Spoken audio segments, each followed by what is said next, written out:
Je suis rentré à la maison pour le déjeuner. Mon mari était dans la baignoire avec la voisine. J'ai verrouillé la porte. J'ai appelé le mari de celle-ci. Viens maintenant, ai-je dit. Il y a quelque chose que tu dois voir. Quand il a vu ça. Pendant ma pause déjeuner, j'ai vu mon mari avec notre voisine dans ma baignoire. Alors, je les ai enfermés à l'intérieur et j'ai appelé son mari pour qu'il vienne. Il y a des moments précis dans la vie qui vous changent à jamais en un clin d'œil. Ce sont ces instants bouleversants où tout ce que vous pensiez savoir sur votre monde s'effondre sous vos yeux, vous laissant debout au milieu des décombres. Le mien est arrivé un mardi tout à fait ordinaire, lorsque j'ai décidé de rentrer chez moi pour récupérer des papiers que j'avais bêtement oubliés. Avant d'aller plus loin dans cette histoire, j'aimerais savoir d'où vous regardez aujourd'hui. Veuillez écrire votre ville ou votre état dans les commentaires ci-dessous, car j'adore découvrir jusqu'où voyagent ces histoires qui changent la vie. Je m'appelle Joséphine Bell et j'étais une femme de 34 ans qui croyait sincèrement vivre une vie parfaite. J'avais 8 ans de mariage à mon actif et une belle maison de ville dans un lotissement tranquille juste en périphérie de la ville. J'avais des voisins que je considérais comme des amis proches. Je travaillais comme experte en sinistre pour une grande compagnie d'assurance et ma routine était prévisible, confortable et sûre. Ce matin-là, j'étais parti précipitamment, comme toujours. Jackson Scott, mon mari, était resté dans son bureau à domicile, ce qu'il faisait depuis quelques mois. Bienvenue sur Greta S Stories, où je partage chaque jour de nouvelles histoires de vie. Si vous vous abonnez et aimez ma vidéo, cela compte vraiment pour moi. Maintenant, revenons à l'histoire qui, j'en suis sûr, vous tiendra en haleine jusqu'à la toute fin. Je te vois ce soir, chérie. Jackson m'a crié depuis son bureau alors que je fermais la porte d'entrée. Jamais au grand jamais je n'aurais pu imaginer que ce seraient les dernières paroles normales échangées entre nous. Ce que j'allais découvrir à mon retour ne détruirait pas seulement mon mariage, mais altérerait à jamais ma perception de moi-même. Ma vie était comme une machine bien huilée, précise, organisée et sans surprise. Chaque matin à 6h30, je préparais le café pendant que Jackson prenait sa douche. Nous prenions le petit déjeuner ensemble en regardant les informations du matin. Je partais au travail en voiture et il restait dans son bureau improvisé dans notre chambre d'amis. Nous vivions dans une maison à 2 étages dans une impasse bien entretenue. J'avais choisi chaque meuble, chaque couleur de peinture et chaque détail décoratif avec un soin quasi obsessionnel. C'était mon sanctuaire, l'endroit où je me sentais le plus en sécurité au monde. Les voisins étaient comme de la famille, en particulier Caroline Collins, qui vivait juste en face avec son mari Lincoln et leurs 2 jeunes enfants. Caroline et moi étions devenus très proches depuis leur emménagement il y a 3 ans. Nous buvions le café ensemble le dimanche et nous nous empruntions des ingrédients en cuisinant le dîner. J'arrosais ses fleurs quand il partait en vacances. Je lui faisais entièrement confiance. Je faisais entièrement confiance à Jackson. Je faisais entièrement confiance à ma vie. Cette confiance aveugle s'avérerait être ma plus grande erreur et, paradoxalement, mon plus grand cadeau. Ce matin-là, il y avait quelque chose de différent dans l'air, je n'arrivais pas à mettre le doigt dessus. Jackson semblait plus nerveux que d'habitude pendant le petit déjeuner. Il vérifiait constamment son téléphone, et quand je lui ai demandé si tout allait bien, il m'a juste donné des réponses évasives. Je suis parti au bureau avec un étrange nœud à l'estomac. Toute la matinée, pendant que je traitais des polices d'assurance, je n'ai pas pu me défaire de ce sentiment de malaise. J'ai appelé Jackson pour voir si nous pouvions déjeuner ensemble, mais sa ligne était occupée. En triant des dossiers, j'ai réalisé que j'avais laissé des documents importants à la maison, des documents dont j'avais absolument besoin pour une réunion l'après-midi. Je n'avais pas d'autre choix que de retourner les chercher. J'ai dit à mon patron que je devais m'absenter 1 heure pour régler une affaire personnelle. Le trajet du bureau à la maison prenait à peine 15 minutes. Je pensais juste entrer, prendre les papiers, peut-être manger un morceau avec Jackson, puis retourner au travail. La vie a une façon cruelle de se moquer de nos plans les plus simples. Quand je me suis garé devant la maison, la première chose que j'ai remarquée, c'est la voiture de Caroline garée dans mon allée. C'est étrange, ai-je pensé, car elle se garait toujours devant sa propre maison, juste en face.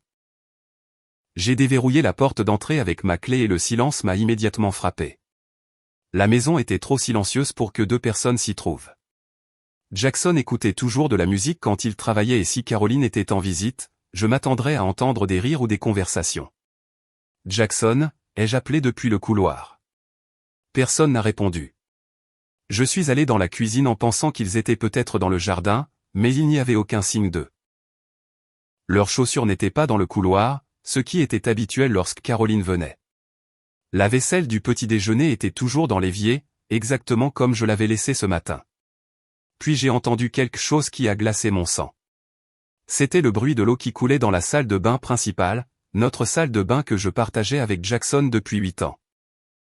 Mon premier instinct a été de penser que Jackson prenait juste une douche, mais quelque chose ne collait pas. Où était Caroline?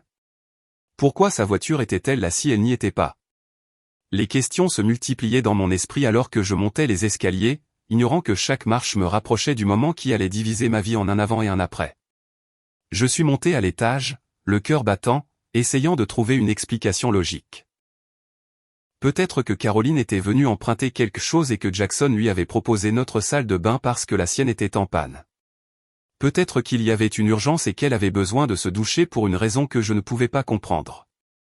Mon esprit s'accrochait désespérément à n'importe quelle explication qui maintiendrait mon monde heureux intact. J'ai marché dans le couloir jusqu'à notre chambre. La porte était entr'ouverte et le bruit de l'eau était plus fort. Mais maintenant, je pouvais entendre autre chose. Des voix, des chuchotements bas, des voix intimes. Ma main tremblait en m'approchant de la porte. Une partie de mon cerveau me hurlait d'arrêter, de faire demi-tour et de retourner au bureau, de prétendre que je n'étais jamais venu ici. N'ouvre pas cette porte, car au fond de moi, je savais que ce que je trouverais de l'autre côté changerait tout à jamais. Mais l'autre partie de moi, celle qui avait besoin de connaître la vérité, peu importe à quel point elle ferait mal, me poussait en avant. J'ai posé ma main sur la porte de la salle de bain, j'ai pris une profonde inspiration et je l'ai poussée doucement, dans un mouvement qui semblait se dérouler au ralenti. Ce que j'ai vu de l'autre côté de cette porte n'était pas seulement une trahison. C'était la mort de la femme que j'avais été jusqu'à ce moment. Il n'y a aucune préparation possible pour le moment où votre réalité se dissout complètement. Il n'y a pas de manuel qui vous apprend comment réagir lorsque vous surprenez les deux personnes en qui vous aviez le plus confiance en train d'abuser de cette confiance de la manière la plus intime possible. Ils étaient là, Jackson et Caroline, dans ma baignoire, dans ma maison, dans mon sanctuaire. Leurs corps étaient enlacés, complètement coupés du monde extérieur, perdus dans leur propre bulle de tromperie. L'eau coulait sur eux alors qu'ils s'embrassaient avec une passion que je n'avais pas vue chez Jackson depuis des années. Ses mains parcouraient son corps avec une familiarité qui ne pouvait signifier qu'une chose. Ce n'était pas la première fois. Pendant un instant, j'ai été paralysé. Mon cerveau refusait de traiter ce que mes yeux voyaient. C'était comme si je regardais un film. Quelque chose qui ne pouvait pas être réel, qui ne pouvait pas se produire dans ma vie. Mais alors Caroline a ouvert les yeux et m'a vu debout dans l'embrasure de la porte. Son visage est passé en une fraction de seconde de la luxure à l'horreur pure. Jackson a suivi son regard et quand il m'a vu, il s'est figé. « Joséphine » a-t-il murmuré comme si prononcer mon nom pouvait magiquement annuler ce qui venait d'être révélé. À ce moment-là, quelque chose s'est brisé en moi, mais ce n'était pas ce à quoi je m'attendais. Ce n'est pas mon cœur qui s'est brisé. Ce sont les chaînes de la femme soumise et confiante que j'avais été jusque-là. Je n'ai pas crié. Je n'ai pas pleuré. Je ne me suis pas effondré comme il s'y attendait probablement. Un calme étrange, presque surnaturel, s'est emparé de moi. C'était comme si j'étais sorti de mon propre corps et que j'observais la scène d'en haut, complètement détaché des émotions que j'étais censé ressentir. « Restez exactement où vous êtes », ai-je dit d'une voix que je ne reconnaissais pas comme la mienne. Elle était froide, contrôlée et puissante. Jackson a essayé de sortir de la baignoire. « Joséphine, attends. Je peux expliquer. » « Ne bouge pas », ai-je répété, et quelque chose dans mon ton l'a fait s'arrêter immédiatement. J'ai fermé la porte de la salle de bain d'un mouvement décidé, et sans hésiter une seconde, j'ai tourné la clé dans la serrure. Le clic de la serrure a résonné comme un coup de feu dans le silence. « Joséphine, qu'est-ce que tu fais ?» La voix de Caroline semblait paniquer de l'autre côté de la porte. « Restez là-dedans et réfléchissez à ce que vous avez fait, » ai-je répondu, me surprenant moi-même par la froideur de mes mots. En attendant, je vais passer quelques appels. Je me suis dirigé vers ma table de chevet, j'ai pris mon téléphone portable et j'ai cherché un numéro dans mes contacts. Un numéro que j'avais composé des centaines de fois pour des choses futiles. Des invitations à dîner, de l'aide de voisinage, des conversations informelles, mais jamais pour quelque chose comme ça. Lincoln a répondu à la deuxième sonnerie. Allô, Joséphine. Comment vas-tu? Allô, Lincoln, ai-je répondu avec le même calme terrifiant. J'ai besoin de toi ici, chez moi, immédiatement. Il y a quelque chose que tu dois voir. Pendant que j'attendais l'arrivée de Lincoln, je me suis assise sur le bord du lit, le même lit que j'avais partagé avec Jackson pendant 8 ans, et j'ai laissé la réalité me frapper de plein fouet. Les signes étaient là depuis le début.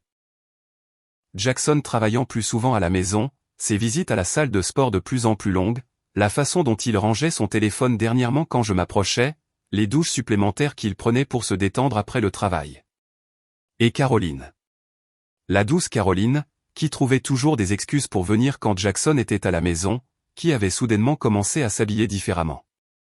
Plus aguicheuse, surtout les jours où je travaillais.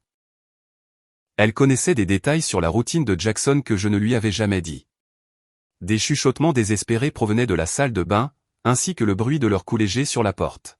« Joséphine, s'il te plaît. »« C'est de la folie, » a dit Jackson. « Laisse-nous sortir pour qu'on puisse parler comme des adultes. » Des adultes. Le mot m'a fait rire. Les adultes étaient ceux qui couchaient avec la femme du voisin dans la propre maison de leur femme. Les adultes étaient ceux qui construisaient des mensonges élaborés pour cacher leur trahison. Mon téléphone a vibré. Un message de Lincoln disant qu'il avait quitté le travail. J'ai répondu en lui disant de simplement entrer. J'expliquerai quand il arriverait. Pendant ces minutes d'attente, j'ai fait quelque chose que je n'avais jamais fait de ma vie. J'ai vérifié le téléphone de Jackson. Il l'avait laissé sur la table de chevet en allant se doucher. Il n'y avait pas de code d'accès. Après 8 ans de mariage, nous croyions en la transparence totale. Quelle ironie. Ce que j'y ai trouvé a confirmé que cette trahison était bien plus profonde que je ne l'avais imaginé. Les messages entre Jackson et Caroline remontaient à plus de 6 mois. 6 mois remplis de « Bonjour, ma belle » et de « Je n'arrête pas de penser à toi ». 6 mois de plans soigneusement orchestrés pour se voir quand je n'étais pas là. 6 mois à rire de mon ignorance, de la facilité avec laquelle on pouvait me tromper. Joséphine est tellement naïve, avait écrit Caroline. Je pense qu'on pourrait le faire dans le salon sans qu'elle s'en aperçoive. C'est ce que j'aime chez toi, avait répondu Jackson, tu es son opposé, aventureuse, spontanée, amusante. Mais le message qui m'a déchiré intérieurement datait de seulement 2 jours. Tu penses qu'on devrait leur dire, demandait Caroline. Parfois, je me sens coupable pour Joséphine. C'est une si bonne personne. Pas encore, avait répondu Jackson. Je dois m'assurer qu'elle ne prenne pas la moitié de tout dans le divorce quand je romprai avec elle. Donne-moi encore quelques semaines. J'ai lu ce message 3 fois avant que les mots ne pénètrent vraiment dans mon cerveau. Il ne faisait pas que me tromper. Il prévoyait de ruiner ma vie financièrement. Puis la sonnette a retenti. Lincoln était là.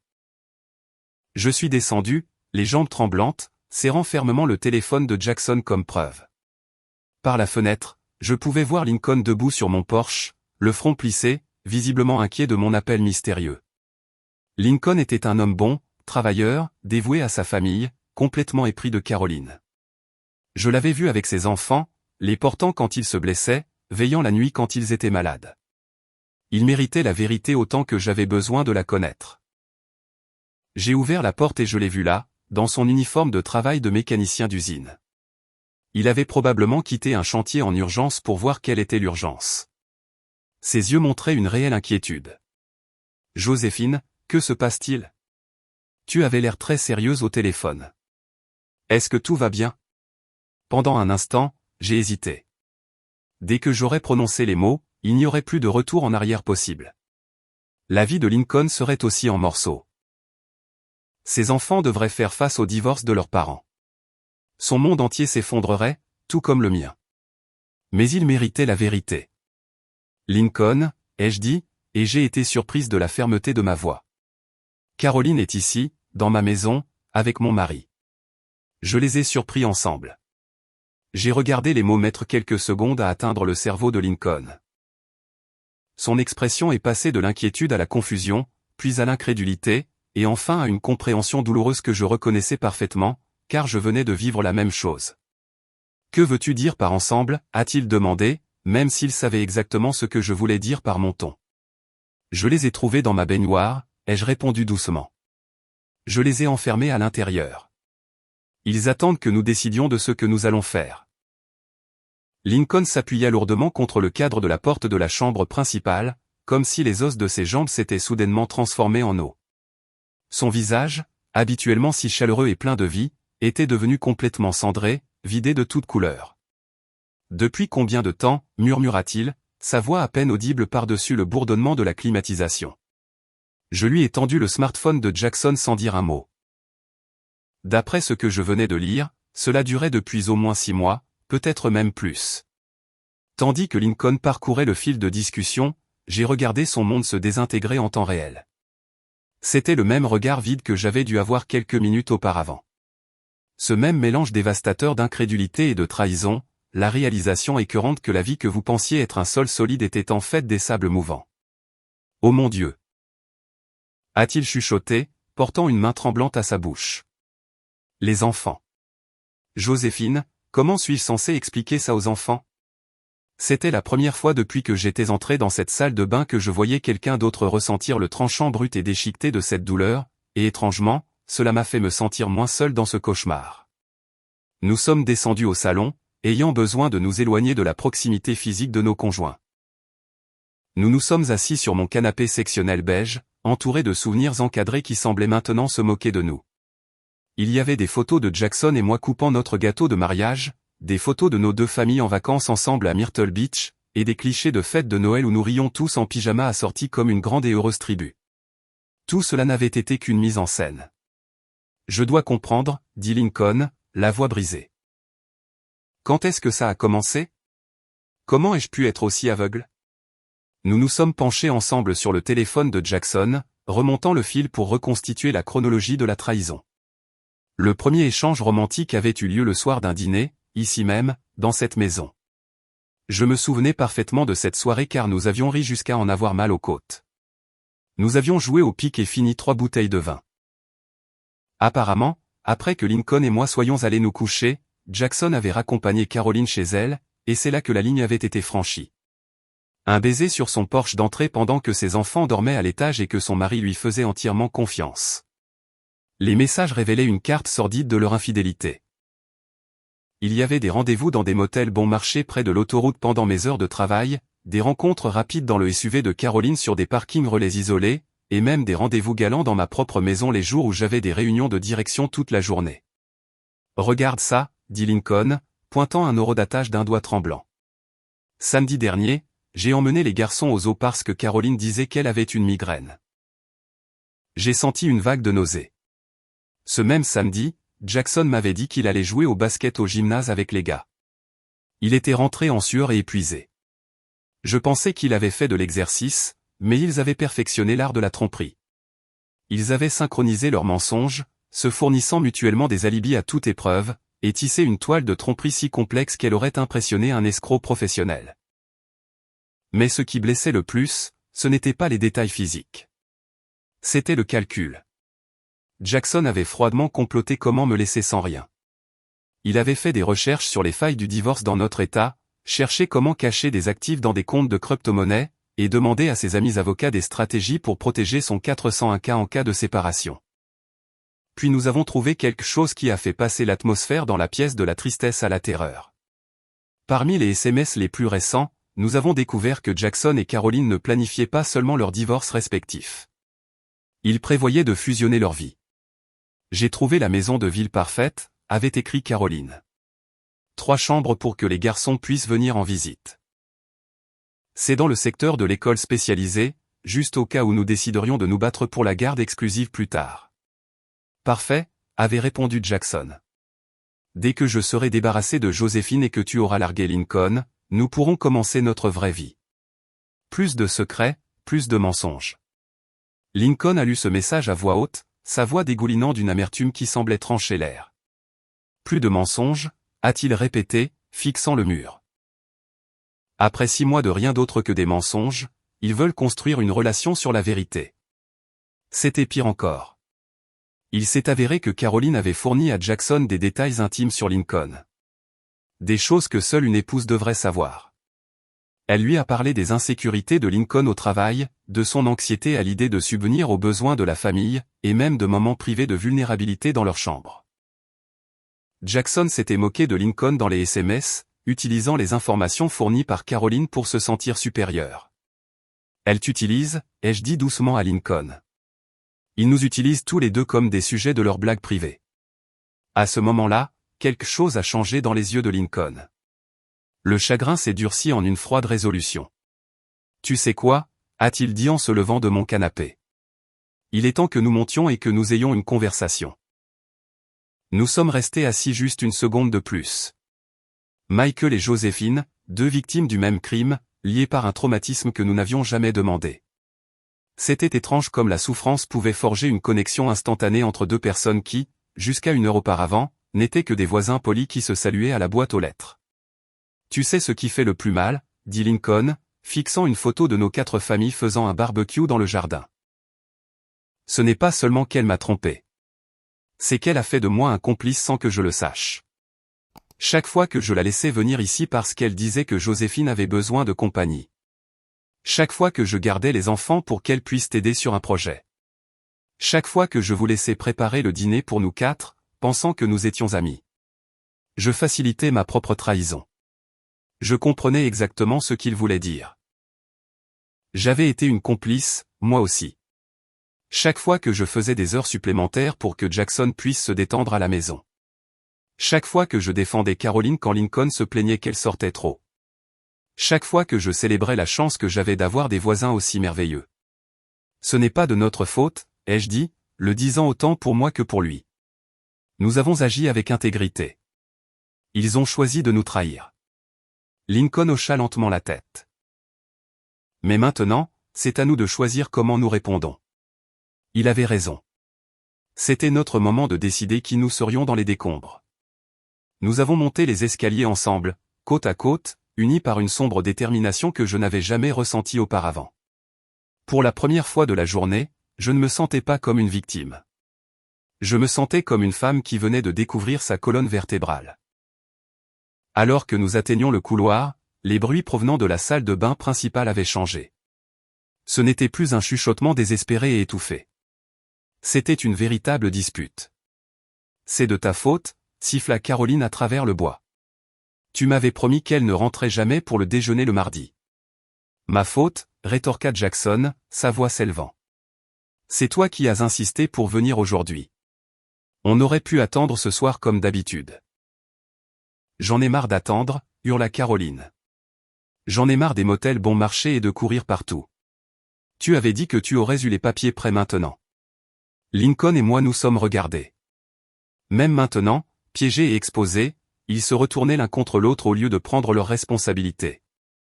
Jackson cria de l'intérieur, « Joséphine, je sais que tu es là. S'il te plaît, nous pouvons régler ça de manière civilisée.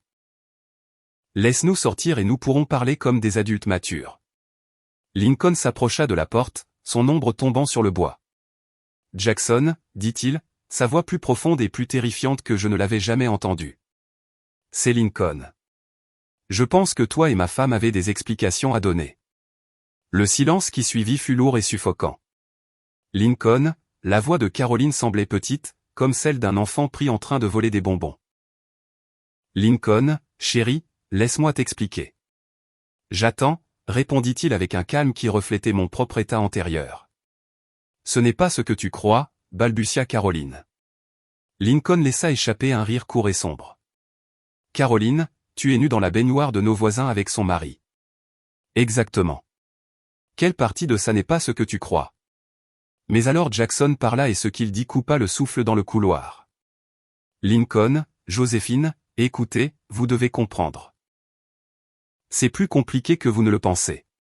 Caroline et moi, nous sommes tombés amoureux. Ce n'était pas prévu. C'est juste arrivé. Amoureux, j'ai répété les mots dans ma tête. Un feu s'est allumé dans ma poitrine, chaud et dévorant. Ils sont tombés amoureux en nous mentant pendant 6 mois. Nous savions que c'était compliqué, a poursuivi Jackson, d'un ton presque moralisateur, mais nous ne pouvions pas contrôler nos sentiments. Nous voulions vous le dire à tous les deux. Nous attendions juste le bon moment. Lincoln a frappé du poing contre la porte, le son résonnant comme un coup de feu. Le bon moment, a-t-il rugi. Tu veux dire après avoir signé le bail de cette maison de ville que vous aviez déjà trouvé? Après vous être assuré que Joséphine n'obtiendrait pas un centime dans le divorce. Après avoir décidé si mes fils vivraient avec vous. Le silence de l'autre côté de la porte a confirmé que nous avions touché dans le mille. Comment sais-tu ça? A chuchoté Caroline, et dans sa voix tremblante, j'ai pu entendre la prise de conscience que son fantasme soigneusement construit s'effondrait autour d'elle. Message texte, ai-je répondu simplement, très détaillé, très éclairant. Ce qui a suivi a été un chœur de rétropédalage désespéré. Jackson a crié que les messages étaient sortis de leur contexte. Caroline a insisté sur le fait qu'elle n'avait jamais sérieusement eu l'intention de déménager les enfants. Tous deux ont essayé de minimiser l'énormité de ce que nous avions découvert, essayant de le rendre assez petit pour être pardonné. Mais Lincoln et moi en avions assez d'écouter leurs histoires. Nous avons regardé nos téléphones, lisant message après message qui documentaient non seulement leur liaison physique, mais aussi leur conspiration financière et émotionnelle contre nous. Joséphine, dit Lincoln doucement, en se penchant près de moi. Est-ce que ton téléphone a une application de mémo vocal? J'ai hoché la tête, comprenant instantanément son plan. Bien, parce que je pense que tu devrais enregistrer certaines de ces confessions pour nos avocats. J'ai ouvert l'application, appuyé sur le bouton rouge et tapoté doucement sur la porte. Jackson, Caroline, pourriez-vous répéter cette partie sur le fait d'être amoureux, et peut-être clarifier la chronologie sur l'attente du bon moment pour nous laisser sans le sou? Mon avocat en divorce va trouver ça fascinant. La panique dans leur voix alors que la réalité juridique s'installait était le son le plus doux que j'avais entendu de toute l'année. Lincoln et moi sommes redescendus, les laissant enfermés avec leurs aveux enregistrés et leur terreur grandissante. Nous nous sommes rassis sur le canapé, deux personnes qui s'étaient réveillées avec des vies très différentes ce matin-là, forgeant maintenant un chemin à travers les décombres ensemble. Que faisons-nous maintenant, m'a-t-il demandé. Pour la première fois depuis que j'avais tourné cette poignée de porte, j'ai souri. Ce n'était pas un sourire heureux, mais un sourire de reconnaissance. J'ai réalisé que je n'étais pas la femme au foyer sans défense qu'il pensait que j'étais. Maintenant, ai-je dit, en vérifiant le niveau de la batterie de mon téléphone.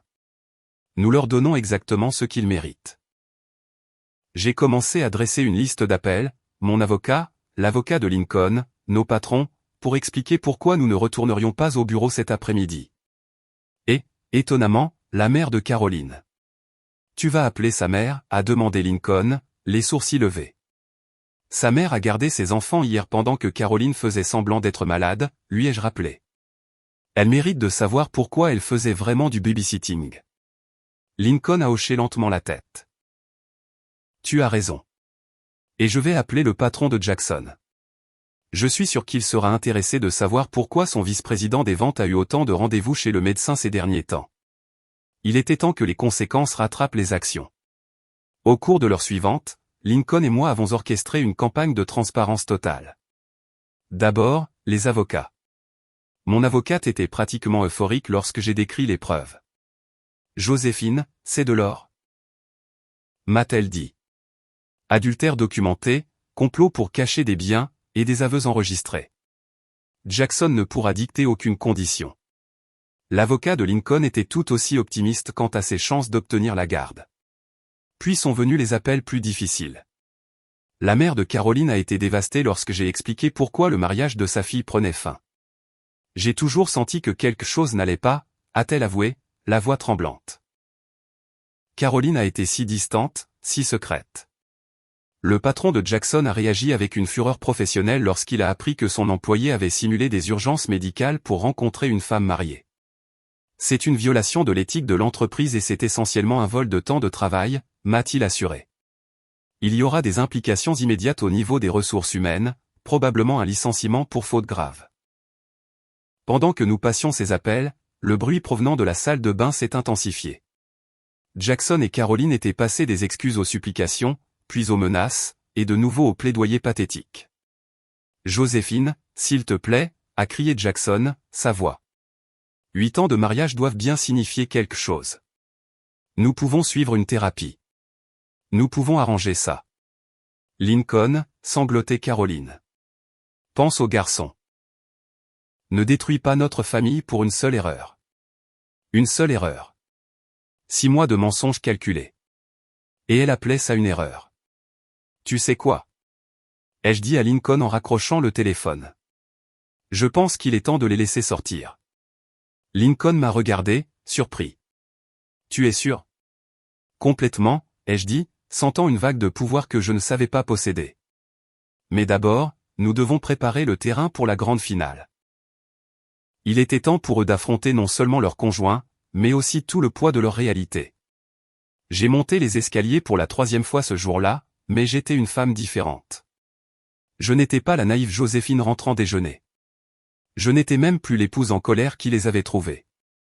J'étais maintenant la narratrice de ma propre vie, reprenant la plume. Lincoln me suivit et nous nous tînmes devant la porte de la salle de bain. Le bruit à l'intérieur avait cessé. Plus de supplications, juste un silence lourd et terrible. Le son de personnes réalisant que leur monde avait pris fin. Avant de tourner la clé, j'ai regardé Lincoln et j'ai dit, je veux que tu saches quelque chose. Cette expérience m'a changé pour toujours, et certainement pas de la manière dont il s'y attendait. Lincoln m'a fait un signe de tête de l'autre côté du couloir, ses yeux reflétant la même détermination d'acier que je sentais se durcir dans ma propre poitrine. Il m'a dit doucement que ce cauchemar lui avait montré qu'il était plus fort qu'il ne l'avait jamais cru possible, et je savais exactement ce qu'il voulait dire. J'ai plongé la main dans la poche de mon jean et j'ai enroulé mes doigts autour du métal froid de la clé. C'était la même clé que j'avais tournée dans une panique aveugle il y a à peine 1 heure. Un acte instinctif d'autodéfense alors que mon monde s'effondrait. Mais maintenant, alors que je la tenais fermement, les bords dentelés s'enfonçant dans ma paume, elle représentait quelque chose de entièrement différent. Ce n'était plus un outil pour se cacher. Elle représentait ma décision consciente et délibérée non seulement d'ouvrir une porte, mais de déverrouiller un nouveau chapitre terrifiant et magnifique de ma vie. J'ai pris une profonde inspiration qui a rempli mes poumons d'une soudaine vague de clarté. Jackson, Caroline, dis-je clairement, ma voix résonnant à travers le bois de la porte de la salle de bain principale. Vous allez sortir maintenant, mais vous devez comprendre que les règles ont complètement changé. J'ai tourné la clé dans la serrure, le déclic sonnant comme un coup de feu dans la maison silencieuse, et je me suis écarté. La porte s'ouvrit lentement, presque avec hésitation, et 2 personnes en sortirent qui ne ressemblaient en rien aux figures compétentes et arrogantes que j'avais enfermées là. La vapeur de la douche s'échappa avec eux, emportant l'odeur de mon gel douche coûteux qu'elle s'était sentie en droit d'utiliser. Ils n'étaient plus les amants complices et sur 2 qui avaient comploté pour démanteler nos mariages lors de déjeuners secrets et d'après-midi volés. Ils n'étaient que 2 personnes frissonnantes et exposées qui venaient de réaliser qu'elles avaient tout misé sur ce qui comptait et qu'elles avaient perdu. Jackson sortit le premier, enveloppé à la hâte dans l'une de nos serviettes de bain blanches et moelleuses.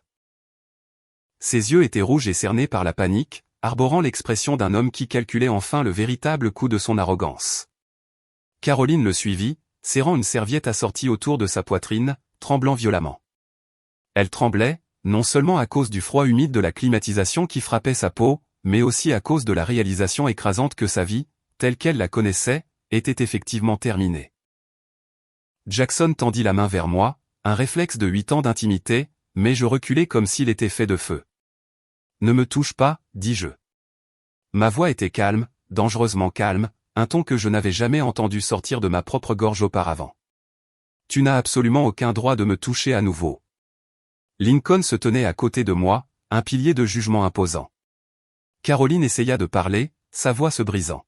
« Lincoln, chérie, s'il te plaît, laisse-moi juste t'expliquer. » Lincoln leva la main, l'arrêtant avant qu'elle ne puisse tisser une autre toile. « Il n'y a rien à expliquer, Caroline. » Et il posa sa voix, plate et dépourvue de la chaleur à laquelle elle était habituée. « Tu as déjà tout expliqué très clairement dans tes messages textes.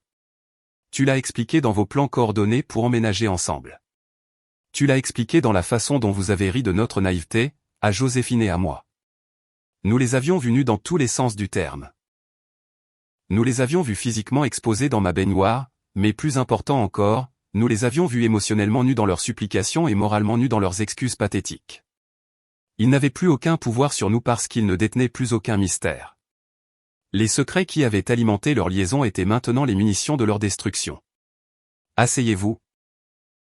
Ai-je ordonné, en désignant le bord du lit king size que Jackson et moi avions partagé pendant près d'une décennie. Asseyez-vous parce que vous allez écouter exactement ce qui va se passer ensuite. Ils se sont assis sur le bord du matelas comme des écoliers réprimandés et pour la première fois en 8 ans de mariage, Jackson n'a pas discuté avec moi. Il n'a pas remis en question mon autorité ni essayé de me manipuler en me faisant croire que je surréagissais. Il écoutait enfin, mais il était bien trop tard pour que cela ait de l'importance. Premièrement, ai-je commencé, arpentant lentement devant eux, les regardant se recroqueviller sous mon regard. Vous allez tous les deux vous habiller et vous quitterez ma maison immédiatement. Jackson, tu pourras revenir demain pour récupérer tes affaires essentielles, mais tu ne mettras les pieds sur cette propriété qu'avec une escorte de police ou un témoin neutre. Je change les serrures ce soir. Deuxièmement, ai-je poursuivi, sentant chaque mot recoudre un morceau de ma dignité. Nos avocats ont déjà été informés de toute la situation. Les fils de discussion, les enregistrements audio de vos confessions à travers la porte. La chronologie de vos manœuvres financières pour cacher des actifs. Tout a été documenté et sauvegardé sur le cloud. Jackson, ton petit fantasme de me laisser sans rien pendant le divorce vient de se transformer en ton cauchemar juridique. J'ai regardé la couleur quitter son visage, le laissant pâle et maladif. Joséphine, nous pouvons sûrement arriver à un accord civilisé, balbutia-t-il, essayant de retrouver ses esprits. Civilisé, ai-je répété, le mot ayant un goût amer sur ma langue. En quoi était-ce civilisé de passer 6 mois à planifier comment ruiner mon avenir financier? En quoi était-ce civilisé de se moquer de moi dans des messages privés tout en mangeant le dîner que j'avais préparé? En quoi était-ce civilisé d'utiliser notre maison, notre lit et notre vie comme scène pour votre trahison? Lincoln s'avança, reprenant le récit avec une froide précision. Caroline, ta mère sait déjà pourquoi tu avais vraiment besoin d'elle pour garder les enfants hier. Ton patron sait pourquoi tu as quitté le travail si souvent plus tôt pour le rencontrer. Et les enfants sauront que leur père s'est battu pour garder cette famille unie pendant que leur mère a décidé de la détruire. Tu ne peux pas le dire à mes enfants, protesta Caroline, un son de panique désespéré montant dans sa gorge. Je n'ai rien à leur dire, répondit Lincoln avec une force que je n'avais jamais vue en lui auparavant.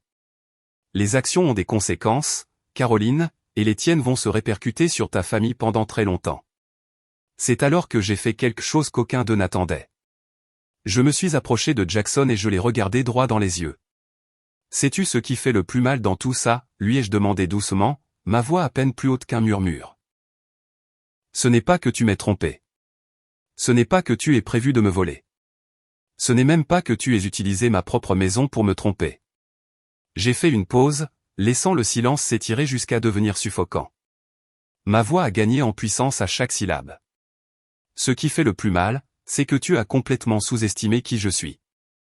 Jackson m'a regardé, confus, clignant rapidement des yeux. Pendant 8 ans, tu m'as traité comme si j'étais faible, comme si j'étais stupide, comme si j'étais incapable de me défendre. Tout ton plan reposait sur le fait que j'étais la femme pathétique et inconsciente que tu pensais avoir épousée. Mais je n'ai jamais été cette femme, Jackson. J'avais juste besoin de quelque chose pour me réveiller. J'ai tourné la tête pour regarder Caroline qui fixait le sol. Et toi, Caroline, tu t'es dite mon amie pendant que tu complotais pour détruire ma vie. Tu as ri de mon innocence pendant que je t'ouvrais ma maison et mon cœur. Tu pensais que j'étais trop bête pour remarquer les signes. Mais me voilà, debout, et c'est vous qui avez tout perdu. La transformation était complète. Je n'étais plus la femme que j'avais été ce matin-là, celle qui s'inquiétait de faire le rôti parfait. J'étais quelqu'un de entièrement nouveau, quelqu'un qui avait trouvé sa voie, sa colonne vertébrale et sa capacité à regarder la trahison en face et à en sortir victorieuse. Maintenant, ai-je dit avec une finalité qui a tranché l'air, je veux que vous vous habilliez, que vous quittiez ma maison et que vous ne reveniez jamais. Votre histoire ensemble a commencé par des mensonges, et elle se termine par des conséquences. Mon histoire ne fait que commencer. Lincoln se tourna vers Caroline. Tu as 1 heure pour faire une valise avec l'essentiel et quitter notre maison aussi. Les avocats s'occuperont du reste. C'était le moment le plus puissant de nos vies. Quand ils sont finalement sortis par la porte d'entrée, l'air petit et défait, Lincoln et moi sommes restés seuls dans mon salon, entourés des débris de ce qu'avaient été nos vies de famille. Mais étrangement, je ne ressentais pas de dévastation. Je ressentais un immense sentiment de libération. Comment te sens-tu ? M'a demandé Lincoln en se tournant vers moi. J'ai réfléchi à la question un long moment, écoutant le silence de la maison. J'ai l'impression d'être né de nouveau, ai-je répondu honnêtement, comme si j'avais marché en dormant pendant des années et que je venais enfin de me réveiller. Lincoln a souri, un sourire authentique et fatigué. Moi aussi. C'est étrange, n'est-ce pas? On devrait être par terre en train de pleurer, mais je me sens plus fort que je ne l'ai été depuis des années. Il avait raison. La trahison, aussi angoissante qu'elle ait été, avait été le catalyseur dont nous avions besoin pour découvrir qui nous étions vraiment. Nous n'étions pas les versions idéalisées et idiotes que nos conjoints avaient créées dans leur tête, mais des personnes capables et résilientes. Ce soir-là, après que Lincoln soit rentré chez lui pour faire face à ses propres défis, je me suis assise seule dans ma maison. Mais je ne me sentais pas seul. Je me sentais libre. J'ai parcouru chaque pièce, me réappropriant mon espace, mon sanctuaire, ma vie. Cette maison ne serait plus la scène d'un crime.